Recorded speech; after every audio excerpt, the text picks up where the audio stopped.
103 జాబితాలో ఉన్న ప్రభుత్వ రంగ సంస్థల మార్కెట్ క్యాపిటలైజేషన్ ఫిబ్రవరిలో 57.43 లక్షల కోట్లు నమోదైంది. ఇది గతంలో జూలైలో ఉన్న ఆల్టైమ్ హై 81.38 లక్షల కోట్ల నుండి 24 లక్షల కోట్ల నష్టాన్ని సూచిస్తోంది. జనవరిలో మొత్తం మార్కెట్ క్యాపిటలైజేషన్ 64.88 లక్షల కోట్లు కాగా, డిసెంబరులో ఇది 66.34 లక్షల కోట్లు ఉంది. 103 PSU కంపెనీలలో 7 స్టాకులు తమ ఇటీవల 52 వారాల గరిష్ట స్థాయిలో 60% క్షీణించాయి.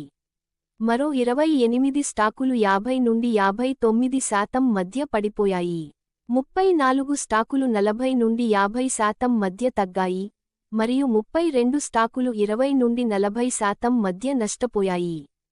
PSU స్టాకులు బలహీనమైన Q3 FY25 ఫలితాలు, అధిక మూలాంకనాలు కారణంగా ఒత్తిడిని ఎదుర్కొంటున్నాయని నిపుణులు చెబుతున్నారు.